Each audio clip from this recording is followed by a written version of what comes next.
ప్రాచీన శాస్త్రీయ అత్యాధునిక వైద్య విధానాలను వినూత్నంగా ఒకే గొడుగు కింద అందుబాటులోకి తీసుకొచ్చింది మెడి9 ఇంటిగ్రేటెడ్ మెడికల్ సిస్టమ్. నమస్తే, వెల్కమ్ టు తెలుగు బావుటి. ప్రస్తుతం మనతో పాటున్నారు టీపీసీసీ జనరల్ సెక్రటరీ చరణ్ కౌశిక్ యాదవ్ గారు.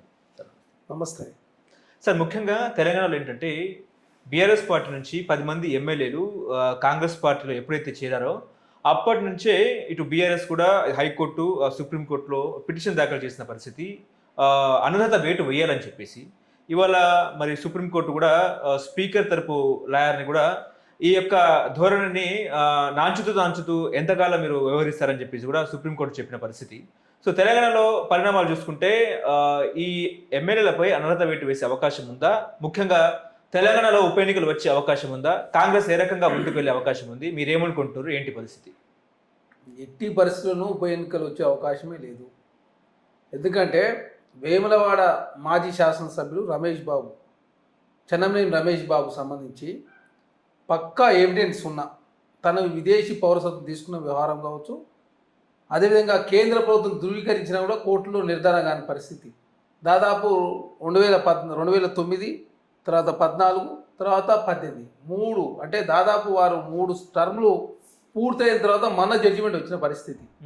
ఏది ఎవిడెన్స్ ఉంటేనే, ఏదైతే ఎవిడెన్స్ ఉండి భారత కేంద్ర ప్రభుత్వం ధృవీకరించిన పత్రం ఉండి కూడా కోర్టులో దాదాపు 15 సంవత్సరాలు పైచిలుకు పడ్డటువంటి సందర్భం.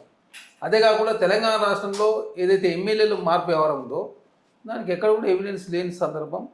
అదే కాకుండా ఇక్కడ జ్యుడిషియరీ స్పీకర్ గారు కావచ్చు, కౌన్సిల్ చైర్మన్ గారు కావచ్చు, వారికి ఏదైతే జడ్జికి ఉన్నటువంటి పవర్స్ వాళ్ళకు ఉంటాయి, వాళ్ళు ప్రశ్నించే అధికారం ఎవరికి కూడా లేదు. కాబట్టి పార్లమెంట్లో చట్టం చేసే తప్ప ఈ సమస్యకు పరిష్కారం కాదు. ఈ 5 సంవత్సరాల పుణ్యకాలం గడిచిపోతుంది. అంటే బీఆర్ఎస్ పదే చెప్తున్న పరిస్థితి ఏంటంటే తెలంగాణలో ఉప ఎన్నికలు వస్తాయి. కేసీఆర్ కూడా ఇటీవల బహిరంగంగానే వ్యాఖ్యలు చేశారు.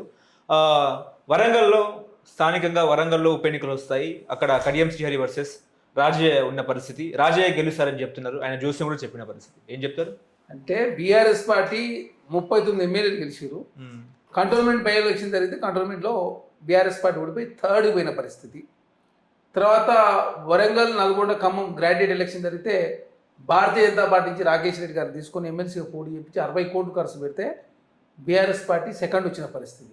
ఇప్పుడు ఏకంగా 3 ఎమ్మెల్సీ స్థానాలు, 2 కౌన్సిల్, 2 టీచర్సు, 1 గ్రాడ్యుయేటు, ఒకటి నల్గొండ, ఖమ్మం, వరంగల్ టీచర్సు, అదేవిధంగా కరీంనగర్, ఆదిలాబాద్, నిజామాబాద్ అండ్ మెదకు టీచర్స్ ఒకటి గ్రాడ్యుయేట్ ఎలక్షన్ జరుగుతుంది. బీఆర్ఎస్ పార్టీ పోటీ చేయలేని పరిస్థితి. ఆ తర్వాత జరిగినటువంటి ఎంపీ ఎలక్షన్లో బీఆర్ఎస్ పార్టీ ఓటు బ్యాంకు అనామతుగా 37% నుంచి 16 పడిపోయి 50 లక్షల ఓట్లు బీఆర్ఎస్ పార్టీ ఓట్లు తగ్గినాయి. అదే కాకుండా బీఆర్ఎస్ పార్టీ ఏనాడు వాళ్ళకి ఎంపీలు లేకుండా లేదు. ఎందుకంటే టీఆర్ఎస్ పార్టీ పెట్టిన 2004లో 5 మంది ఎంపీలు, 2009లో 2, 2014లో 11 మంది, 2019లో 9 మంది, ఇప్పుడు 0. చాలా స్థానాల్లో డివైడ్ అయిన పరిస్థితి. కాబట్టి బీఆర్ఎస్ పార్టీ బై ఎలక్షన్లు ఎదుర్కోవడానికి సిద్ధంగా లేదు. వాస్తవం చెప్పాలంటే వాళ్ళు వచ్చినటువంటి ఎలక్షన్లే చేజాల్చుకున్నప్పుడు రేపు బై ఎలక్షన్లు వస్తే కూడా పోటీ చేయలేని పరిస్థితి. ఎందుకు వాళ్ళు ఈ విధంగా మాట్లాడుతూ ఉన్నారంటే ఉన్న శాసనసభ్యులను కాపాడుకునే ప్రయత్నంలో భాగంగా బీఆర్ఎస్ పార్టీ ఉంది, ఖచ్చితంగా బై ఎలక్షన్లు ఎదుర్కొంటున్నాం, పోయిన వాళ్ళకు బై ఎలక్షన్లు వస్తున్నాయి కాబట్టి ఉన్నవారు పోకుండా అడావిడి చేసే ప్రయత్నంలో భాగంగా బీఆర్ఎస్ పార్టీ కోర్టులను ఆశ్రయిస్తూ ఉంది. లేదు మీడియా పరంగా కావచ్చు, సోషల్ మీడియా వేదికగా ఏదో బీఆర్ఎస్ పార్టీ పుంజుకుందనే ఒక కళ్ళంగిచ్చే ప్రయత్నం బీఆర్ఎస్ పార్టీ చేస్తూ ఉంది కాదు తప్ప బీఆర్ఎస్ పార్టీ తెలంగాణ రాష్ట్రంలో పుంజుకోలేదు. వచ్చే ఎలక్షన్లో భారతీయ జనతా పార్టీ, బీఆర్ఎస్, కాంగ్రెస్ పార్టీ మధ్య మాత్రమే పోటీ జరగబోతూ ఉంది. బీఆర్ఎస్ పార్టీ అనేది థర్డ్కి పరిమితమయ్యే అవకాశం ఉంది. దానిలో భాగంగా ఎమ్మెల్యేలు ఎక్కడ చేజారుతారో, ఇంకా బీఆర్ఎస్ పార్టీ ఇంకా ఎక్కడ వీక్ అవుతుందని చెప్పేసి కేసీఆర్ గారు భావించి ప్రతిసారి ఏదో కోర్టులో ఏదో జరిగిపోతుంది అని చెప్పేసి మానసికంగా ఎమ్మెల్యేలు కావచ్చు వాళ్ళ క్యాడర్ని సిద్ధం చేసే ప్రయత్నం వారు చేస్తూ ఉన్నారు. కాబట్టి ఎట్టి పరిస్థితుల్లో తెలంగాణ రాష్ట్రంలో బై ఎలక్షన్ వచ్చే అవకాశమే లేదు. అంటే తెలంగాణ రైతాంగం కానీ, ఇటు తెలంగాణ ప్రజలు కానీ, తెలంగాణ శ్రామికులు కానీ, లేకపోతే కార్మికులు కానీ, ఇదంతా కూడా మళ్ళీ కేసీఆర్ రావాలని కోరుకుంటున్నారా? అంటే ఏం చెప్తారు? ఎందుకు కావాలని కోరుకుంటారు? రైతులకు ఏమైనా రుణమాఫీ చేసిన వాళ్ళ మీరేమన్నా? రైతులకు 4 ఇన్స్టాల్మెంట్లు, మీరు ఇన్స్టాల్మెంట్ ₹1,00,000 రుణమాఫీ చేస్తే వడ్డీ మాత్రం మాపైంది, అసలు కూడా మాఫీ కాలే. మీరు దాదాపు 9,000 కోట్ల రూపాయలు రైతులకు రుణమాఫీ చేయకుండా ఎగ్గొచ్చిన వాళ్ళు మీరు. కాంగ్రెస్ ప్రభుత్వం సాహసోపేత నిర్ణయం తీసుకొని 2018 నుంచి 2024 వరకు ఎవరైతే 2 లక్షల రుణాలు తీసుకున్నారో వాళ్ళందరికీ కూడా కాంగ్రెస్ ప్రభుత్వం రుణమాఫీ చేసింది. 25 లక్షల మంది రైతులకు కాంగ్రెస్ ప్రభుత్వం రుణమాఫీ చేసింది. అదే కాకుండా 500 రూపాయలు బోనస్ ఇస్తూ ఉంది. గతంలో వరి కొనుగోలు చేస్తే 45 రోజుల్లో వరి డబ్బులు ఇచ్చేవారు, కానీ ఇక్కడ 3 రోజుల్లో పైసలు ఇస్తా ఉన్నారు. గతంలో 7 నుంచి 10 కిలోలు తరుగు తీసేవారు, ఇక్కడ తరగనే ప్రసక్తే లేదు. రైతును రాజు చేసే ఏకైక లక్ష్యంతో కాంగ్రెస్ ప్రభుత్వం ముందుకు పోతా ఉంది. బడ్జెట్లో 54,300 కోట్ల రూపాయలు రైతు సంక్షేమానికి ఖర్చు పెట్టింది రాష్ట్ర ప్రభుత్వం, కేటాయించి 33% నిధులు రైతు సంక్షేమానికి కేటాయించిందనే కాంగ్రెస్ ప్రభుత్వం రైతులు శ్రేయస్సు కోరుకుంటా ఉంది. అదే కాకుండా రైతు కమిషన్ ఏర్పాటు చేసింది రాష్ట్ర ప్రభుత్వం. దానిలో కోదండరెడ్డి గారిని రైతు కుల కోసం పనిచేసినటువంటి సీనియర్ నాయకుడిని చైర్మన్గా, అదే కాకుండా 7 మంది మెంబర్లు నియమించింది రాష్ట్ర ప్రభుత్వం. కాబట్టి కాంగ్రెస్ ప్రభుత్వం రైతు శ్రేయస్ కోసం పనిచేస్తుందని చెప్పేసి చర్చ జరుగుతున్నప్పుడు రైతులు ఎందుకు కోరుకుంటారు బీఆర్ఎస్ పార్టీ రావాలని? ఎందుకు ప్రగతి భవన్లో ఎవరికి రైతులు ప్రవేశించినందుక, లేకపోతే ఫామ్ హౌస్లో ఎవరు రానినందుక, లేదు రుణమాఫీ చేయనందుక, వడ్డీ మాత్రమే మాఫీ చేసినందుక, రైతు బంధు ఇవ్వనందుకు, రుణమాఫీ సగం చేసినందుకు కాంగ్రెస్ పార్టీ చెప్పిన మాట ప్రకారం రుణమాఫీ చేసింది. ఇక్కడ ఇప్పుడు ఏదైతే రుణమాఫీ మిగిలిందో ఈ పాపాలకనేది కూడా కేసీఆర్ కారణం. ఎట్లా అంటే 2016లో వారు రుణమాఫీ చేయకపోవడం మూలంగా ఆ రుణమాఫీ కాలేదు. ఇప్పుడు కాంగ్రెస్ ప్రభుత్వం ఎందుకు రుణమాఫీ కాలే? మిగతాది ఎందుకు కాలే అంటే 2018 నుంచి 2024 వరకు కాంగ్రెస్ ప్రభుత్వం రుణమాఫీ చేస్తని చెప్పింది. కేసీఆర్ గారు 2016లో రుణమాఫీ చేయలేదు. వారు చేయకపోవడం మూలంగా ఇప్పుడు తెలంగాణ రాష్ట్రంలో కాంగ్రెస్ అధికారులకు వచ్చిన తర్వాత వారికి అవకాశం లేకుండా పోయింది. ఆ పాపాలకు కూడా కేసీఆరే కారణం. కాబట్టి కాంగ్రెస్ పార్టీ ఇచ్చిన మాట ప్రకారం కాంగ్రెస్ ప్రభుత్వం ముందుకు పోతూ ఉంది. అదే కాకుండా రైతు సంక్షేమం కోసం కాంగ్రెస్ అత్యధిక నిధులు కేటాయించింది. అదే కాకుండా ముఖ్యమంత్రి గారు కావచ్చు, డిప్యూటీ సీఎం బట్టి విక్రమార్క గారు కావచ్చు, అదేవిధంగా మంత్రులతో కూడా యథేచ్ఛ కలుస్తూ ఉన్నారు తెలంగాణ రాష్ట్రంలో.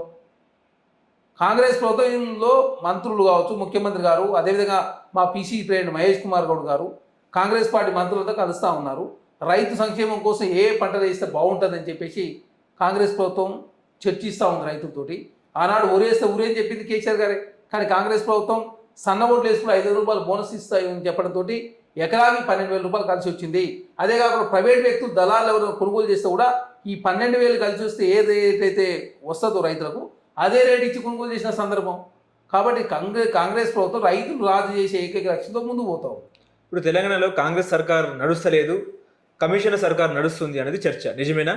ఇప్పుడు మీరు కమిషన్ల కోసం కాళేశ్వరం కట్టి 1,02,000 కోట్ల రూపాయలు ఖర్చు పెట్టి ఒక ఎకరా కూడా వాడతలేదు. కట్టిన 3 సంవత్సరాలకే మొత్తం కుప్పకూలిపోయిన పరిస్థితి. అదే కాకుండా మిషన్ భగీరథ కావచ్చు, మిషన్ కాకతీయ కావచ్చు, లక్షల కోట్ల రూపాయలు మీరు కమిషన్లు ఇచ్చి ప్రాజెక్టు మీద ఖర్చు పెట్టి కమిషన్ దనుకొని తెలంగాణ నిండా ముంచిందే బీఆర్ఎస్ పార్టీ. అదే కాకుండా నెల దిరితలకు 6,000 కోట్ల రూపాయలు రాష్ట్ర ప్రభుత్వం అప్పులకు వడ్డీ ఇన్స్టాల్మెంట్ చెల్లిస్తూ ఉంది. రోజుకు 193 కోట్ల రూపాయలు, రోజుకి 193 కోట్ల రూపాయలు రాష్ట్ర ప్రభుత్వం అప్పులు కొట్టి చెల్లిస్తూ ఉంది. అదే కాకుండా గంటకు 9 కోట్ల రూపాయలు రాష్ట్ర ప్రభుత్వం అప్పు కొట్టి చెల్లిస్తుందండి. అప్పు చేసి పప్పు కూడి తెలంగాణ నిండా ముంచి మీ కమిషన్కి అకృతి పడి తెలంగాణను ఆగమాగం చేసి ఆర్థిక చితిపోయేట్ చేసింది మీరు.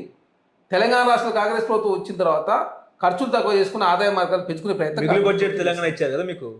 మాకేమీలే -3,300 కోట్ల మీకు మైనస్లో ఇస్తే కాంగ్రెస్ ప్రభుత్వం వచ్చిన తర్వాత ఖర్చులు తక్కువ చేసుకుని ఆదాయ మార్గాలు పెంచుకొని 12 రోజుల నుంచి ఆర్బీఐ మీద ఆధారపడి ఓడీలు తీసుకొచ్చి రాష్ట్రాన్ని నడుపుతుంది కాంగ్రెస్ ప్రభుత్వం. 40,000 కోట్ల రూపాయలు కాంట్రాక్టర్లకు బిల్లులు చెల్లించకుండా మాకు కేసీఆర్ గారు 40,000 కోట్ల రూపాయలు మేమే చెల్లించాలా. అదే కాకుండా అదేవిధంగా మన ఆరోగ్యశ్రీకి సంబంధించి దాదాపు 6,670 కోట్ల రూపాయలు చెల్లించకుండా పోతే కాంగ్రెస్ ప్రభుత్వం వచ్చిన తర్వాత చెల్లించారు. అదే కాక సర్పంచ్లకు 1,200 కోట్ల రూపాయలు కేసీఆర్ గారు బాకీ పెట్టిపోతే కాంగ్రెస్ ప్రభుత్వం వచ్చిన తర్వాత దాదాపు 600 కోట్ల రూపాయలు చెల్లించి ఇంకా మిగతా చెల్లించాల్సిన అవసరం ఉంది. కాబట్టి కేసీఆర్ గారు తెలంగాణ రాష్ట్రం నిండా ముంచి 3వ సారి నిజంగానే కేసీఆర్ గారు గెలుచుకుంటే కేసీఆర్ గారి కుటుంబాన్ని తరిమి కొడితే అమెరికానో లండనో సింగపూర్లో దాచుకునేవారు. శ్రీలంక అధ్యక్షుడు ఏదైతే పారిపోయే పరిస్థితి వచ్చేది. అదృష్టం బాగుండి కేసీఆర్ గారు ఓడిపోయింది కాబట్టి ఈరోజు ఫామ్ హౌస్లో రెస్ట్ తీసుకున్నారు. ఎందుకంటే తెలంగాణ రాష్ట్రాన్ని కేసీఆర్ గారు నడపలేకపోవు.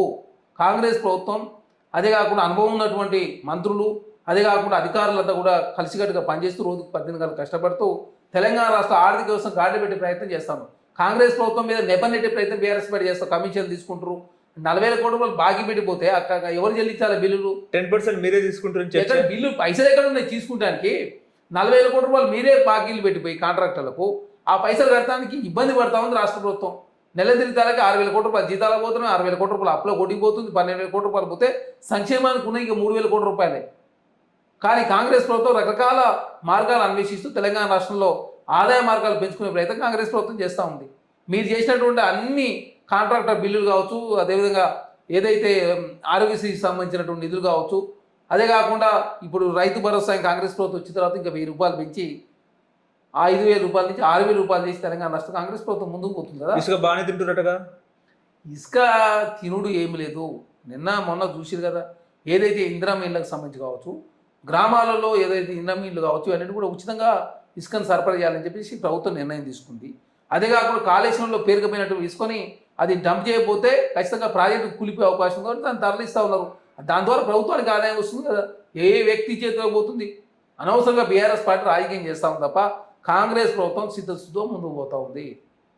ఓకే.